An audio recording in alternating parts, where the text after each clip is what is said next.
The arrival of the Seraphim. The Seraphim arrived in peace. Their massive, silver-white vessels materialized at the edge of the Sol system, moving with the slow, deliberate grace of species that had never known urgency. The first human observers mistook them for celestial bodies, comets, perhaps, or lost moons, until the ships altered course, weaving through the asteroid belt with impossible precision. When the first transmission came, it was not a demand or a warning, but a humble request. "We seek only sanctuary," the message read. "We bring knowledge, not conflict." The United Nations Space Coalition, UNSC, wary but intrigued, responded cautiously. Humanity had made first contact with alien species before, but none quite like the Seraphim. They were ancient, older than most known civilizations, and universally regarded as the most peaceful race in the galaxy. Unlike the warring empires and expansionist coalitions that filled the stars, the Seraphim held no territory, built no warships, and had never fought a battle. Their strength lay in diplomacy. Their weapons were words, and their only defense was their reputation. Now, for the first time in recorded history, they sought protection. A delegation of Seraphim, tall, ethereal beings with luminous, silver-blue skin and large, expressive eyes, was granted temporary residence on Earth. They were given a secure compound within the UNSC's diplomatic zone, where they could observe and interact with humanity under strict security protocols. Their leader, an elder named Violin, expressed gratitude, but also quiet apprehension. "We have always believed that peace is the ultimate path," Violin told the UNSC Council. "But now, we wonder if we were wrong." First impressions. The Seraphim were fascinated by human culture. They marveled at the vast diversity of thought, the boundless creativity, and the strange duality of a species capable of both profound kindness and unspeakable cruelty. They spent days studying Earth's history, absorbing tales of war and conquest, but also of art, love, and perseverance. At first, they found humanity's violent past incomprehensible. The concept of war as a necessity baffled them. The idea that conflict could lead to progress unsettled them. But something deeper stirred within them when they witnessed human resilience. One evening, Violin and his aides were invited to observe a military training session. It was a simple exercise, UNSC soldiers sparring in a controlled environment, engaging in hand-to-hand combat. The Seraphim watched with a mix of horror and curiosity as two humans fought, their movements precise, their strikes measured. When one soldier was knocked down, he didn't stay down. He wiped the blood from his mouth, grinned, and got back up.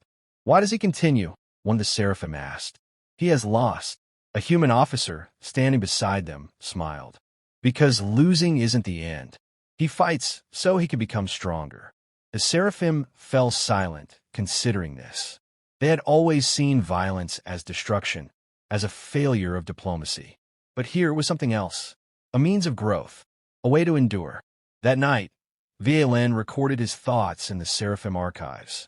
Humans fight not because they enjoy suffering, but because they refuse to accept defeat. Their strength does not come from their weapons. It comes from their will. We do not understand this yet, but we must. A moment that changed everything. 2 weeks later, the peace was shattered. A terrorist faction, radicals who despised alien presence on Earth, breached the diplomatic zone. They launched an armed assault on the Seraphim compound, targeting both the aliens and their human protectors. Gunfire erupted in the night. UNSC soldiers fought back with disciplined precision, forming defensive lines to repel the attackers. The Seraphim, untrained in conflict, stood frozen in terror. They had no weapons, no means of defense, only the desperate hope that their attackers would show mercy. Mercy never came.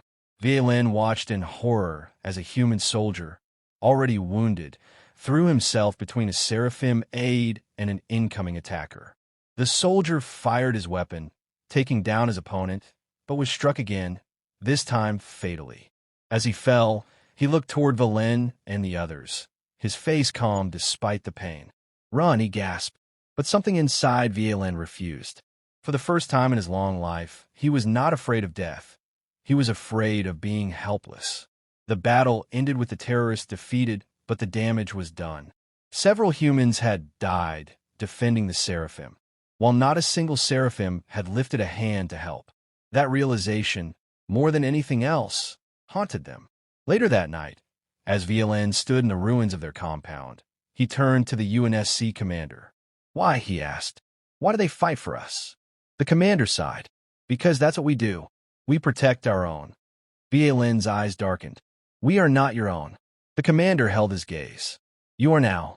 A new path." The Seraphim had always believed that peace was their greatest strength. But after witnessing humanity's unyielding resolve, after seeing soldiers lay down their lives for them, a question burned in their minds. Was peace truly strength? Or was it simply an excuse for weakness? As VLN looked at the fallen soldiers being honored the next morning, he made a quiet decision. The Seraphim would not remain helpless any longer. The first crack in pacifism. The funeral was held at sunrise. Rows of UNSC soldiers stood at attention, their uniforms crisp, their faces solemn. The caskets, draped in Earth's flag, were lined in perfect formation, a final honor for those who had died protecting the Seraphim. A commanding officer spoke, his voice steady despite the weight of loss. He listed the names of the fallen, recounting their bravery. The Seraphim stood at the back, silent and still. They had never attended a military funeral before. Their kind had never needed one. VLN's hands trembled as he watched the grieving families step forward, laying flowers upon the caskets. Some wept, others simply stared, their pain buried deep. One of the fallen had been a young soldier who had shielded a Seraphim aide with his own body. His sister, a woman no older than 20, stood at his casket, her expression unreadable. When she finally spoke, her voice was soft but steady. "He didn't have to die for you," she said, not with hatred, but with quiet sorrow. "But he did anyway." She turned and walked away. VLN clenched his fists. He had spent his life believing that peace was the highest virtue, that violence was always a failure. But here, in this moment, that belief felt small, empty. The humans had sacrificed for them, and the Seraphim had done nothing in return. That thought refused to leave him, a question that could not be unasked. Back at the diplomatic compound, the Seraphim gathered to discuss the attack. Some argued that they should leave Earth at once, that they had brought danger upon themselves by seeking refuge among such a violent race. Others remained silent, their minds still reeling from the events of the night before. VLN, however, could no longer stay silent. "We have always believed that peace is our greatest strength," he said. "But tell me, what did our peace do for us last night?" No one answered. "When the humans were attacked, they fought to protect us," he continued. "They bled for us. Some of them died for us. And what did we do?" He looked around, his voice sharp. "We cowered. We hid. We let them fight alone." His words sent ripples of discomfort through the room. The Seraphim had never been questioned in this way before. One of the elders, a scholar named Zalis, finally spoke. "Violence is not our way, VLN. It never has been." VLN's eyes darkened. "Then tell me, if the humans had not fought for us, would we still be alive?" Silence. Zalis sighed. "You are shaken. We all are. But we must not let fear drive us to abandon our ways." "This isn't fear," VLN said, his voice firm. "This is understanding. The first step." The next morning, VLN requested an audience with the UNSC commander. The human leader, an older man named General Carter, regarded him with quiet curiosity. "You've been thinking," Carter said before VLN could even speak. VLN nodded. "I need to understand." "Understand what?" "What makes humans fight?" Carter studied him for a moment, then gestured for him to follow. They walked through the UNSC training grounds, where soldiers were already awake, practicing combat drills. Some were sparring hand-to-hand, others were at the firing range. VLN flinched at the sound of gunfire, but forced himself to keep watching. "You think we fight because we enjoy it," Carter said. "Because we crave war." VLN hesitated. "Is that not true?" Carter exhaled, shaking his head. Some do, but most of us, we fight because we have to, because there's always something, someone, worth protecting. He nodded toward a group of young recruits, no older than 20. Most of these kids didn't grow up wanting to be soldiers, but they know what's out there, and they refuse to let the people they love face it alone. Va Lin watched as one recruit was knocked to the ground during a sparring session. She groaned, shaking her head, but instead of staying down, she rolled back to her feet and raised her fist again. She is not strong enough to win, Va Lin observed. No, Carter agreed, but she'll keep fighting anyway. The Seraphim had no concept of this. In their society, weakness meant withdrawal. To fight a losing battle was foolish, a waste of effort. But here, weakness was not an end. It was a beginning. Va Lin exhaled. I want to learn. Carter raised an eyebrow. Learn what? Va Lin met his gaze. How to protect. The line crossed. The next few weeks changed everything. The Seraphim, once content to observe, began to participate. They watched humans train, absorbing their techniques, not with the intention of waging war, but with the realization that defense was not the same as aggression. They learned the principles of strategy, of resilience, of adaptation. They studied human history, not just the wars, but the reasons behind them. They saw that, time and time again, humanity had been forced to fight, not for conquest, but for survival. Va Lin, in particular, became relentless in his pursuit of understanding. He sparred with human soldiers, at first clumsy, but gradually improving. He learned how to anticipate attacks, how to counter them, how to endure pain without breaking. Most importantly, he learned that combat was not just about strength, it was about will. The Seraphim elders disapproved. They warned that Va Lin was straying too far, that he was becoming something dangerous. But for the first time in his life, he ignored them, because deep down he knew there was no going back. The first crack in pacifism. 3 months ago, the Seraphim had come to Earth as pacifists. Now, they stood at the edge of something new. Not war, not conquest, but the realization that peace, without the strength to defend it, was nothing more than a fragile illusion. The awakening of the Seraphim. The first time Va Lin blocked a strike, he felt something shift inside him. It was not victory. It was not aggression. It was control. His opponent, a human soldier named Sergeant Harris, smirked as he stepped back, shaking out his wrists. Not bad, Ambassador. You're learning. Va Lin exhaled, lowering his stance. He was still unaccustomed to the rigid movements of combat, but he was improving. Where once he had flinched at incoming attacks, he now reacted with precision. Where once he had avoided confrontation, he now met it head-on. But this was not about violence. It never had been. It was about survival. The other Seraphim had been hesitant at first. Some still clung to their old ways, whispering that Va Lin had lost himself, that he had been tainted by humanity's obsession with conflict. But others watched with quiet curiosity. And then, slowly, they began to follow. From observation to action, the Seraphim were not warriors. They lacked the instincts for battle, the hardened bodies of soldiers. But what they did possess was intellect. When they began training with humans, they did not just mimic their techniques, they adapted them. They studied every movement, analyzing weaknesses, refining efficiencies. They asked questions humans had never considered. Why rely on armor? One Seraphim scientist, Zenor, asked during a training session. Why not develop a shield that disperses kinetic impact rather than absorbs it? 2 weeks later, a prototype was tested. A thin, energy-infused barrier that redirected force instead of resisting it. The first time a human soldier struck a Seraphim wearing it, he stumbled backward, the force of his own attack reflected against him. Another Seraphim engineer, Soral, examined human firearms with fascination. These weapons kill, yes, he mused, but what if we designed a weapon that disabled instead? A pulse that disrupts neural signals, rendering the opponent unconscious rather than dead.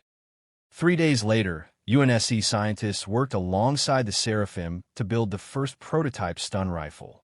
Everywhere, the Seraphim's minds were at work, not to create destruction, but to master the art of prevention. And still, the elders resisted. "This is not who we are," Zalus warned Violin. "We do not fight." Violin met his gaze. "Then we do not survive." The breaking point. Word spread beyond Earth. Across the galaxy, other civilizations watched in quiet disbelief as the most peaceful race began to change. Some called it a betrayal of their own ideals. Others called it an evolution. One called it a threat. The Zorkan Dominion, a warlike empire that had long dismissed the Seraphim as weak, now took interest. Their spies reported that the Seraphim were learning from the humans, forging new technologies, considering the unthinkable. And so, a message came. "You have forgotten your place, Seraphim. You are not warriors. You are not soldiers. You will surrender to us, as you always have." For millennia, the Seraphim had obeyed. They had never resisted conquest. They had never fought back. But now, something had changed. Violin stood before the gathered Seraphim, holding the transmission in his hands. "We have spent lifetimes believing that peace is the ultimate path," he said, his voice steady. "And yet peace has never protected us. Peace has never saved us.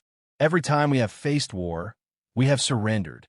He looked around at them, at the warriors they had become, the thinkers who had found new ways to defend themselves, the ones who had shed their fear. "I will not surrender." Silence. Then, one by one, the Seraphim stood beside him. The first stand. The Zorkan fleet arrived 3 days later. They expected no resistance. They expected the Seraphim to do what they had always done: bow, submit, comply. Instead, they found something else. The Seraphim standing alongside human soldiers. The Seraphim wearing their new shields, armed not with weapons of destruction, but weapons of precision. The Seraphim no longer willing to kneel. When the battle began, it was unlike anything the Zorkan had ever seen. Seraphim weapons did not kill, they disabled. Their shields did not break, they deflected. Their strategy was not one of brute force, but of careful, calculated defense. For the first time in history, the Seraphim did not surrender. And the galaxy watched in shock as the most peaceful race became the most terrifying. The Seraphim unleashed. The Zorkan fleet loomed above Earth, an armada of warships bristling with weapons. Their commanders expected no resistance. For centuries, the Seraphim had surrendered without a fight. To the Zorkan, this was not a battle, it was a formality. They were wrong.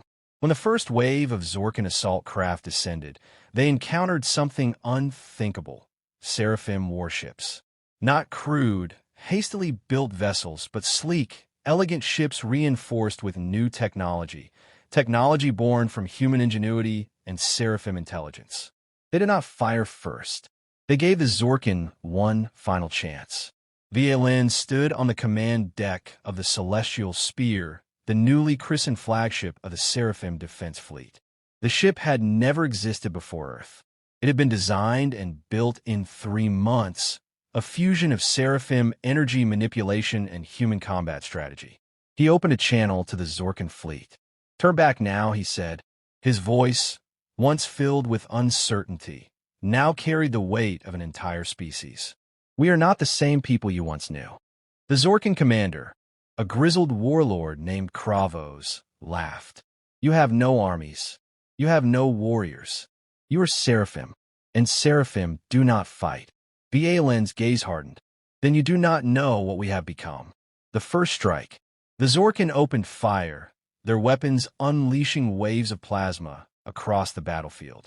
They had fought countless wars, conquered hundreds of worlds. They expected this to be no different. But the Seraphim had learned from humanity. Where once they would have relied on diplomacy, they now used strategy. Their energy shields, once purely defensive, now redirected enemy fire, sending Zorkan blasts hurtling back at their own ships.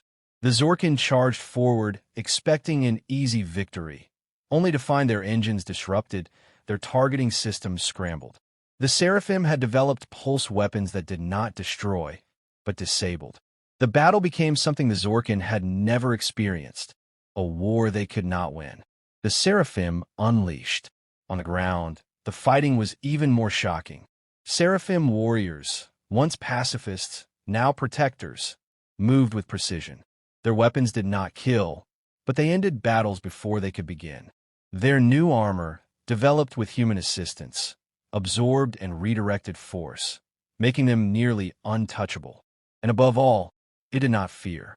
Valen led from the front, his body shielded by a kinetic deflection field. A Zorkan soldier lunged at him, blade raised, expecting an easy kill. Valen sidestepped, using the soldier's own momentum against him. He struck with calculated precision, a shockwave pulse knocking his enemy unconscious. For the first time in history, a Seraphim stood victorious in battle. He looked down at the fallen Zorkan and realized something profound. This was not vengeance. This was not conquest. This was balance. The galaxy takes notice. The battle lasted only hours, but its impact would last for generations. The Zorkan, humiliated and broken, retreated. Their fleets, once unstoppable, had been shattered, not by brute force, but by something far more terrifying: adaptability. News of the battle spread across the stars. The Seraphim, once dismissed as weak, were now something else entirely. The most feared, the most dangerous, not because they sought war, but because they had learned how to survive. The conversation that ended it all. After the battle, VLN stood on the balcony of the UNSC Command Center, gazing at the stars. General Carter joined him, arms crossed. "Well," Carter said, "you did it." VLN exhaled. "I don't know if this is a victory." Carter studied him. "Would you rather have surrendered?" VLN thought about that. Thought about his people, standing tall for the first time. Thought about the humans who had helped them find their strength. "No," he admitted. "I would not." Carter nodded. "Then you found your answer." VLN turned back to the stars, his voice quiet but certain. "We have not abandoned our ideals," he said. "We have learned how to protect them." And with that, the most peaceful race in the galaxy became something else. Not conquerors, not destroyers, guardians.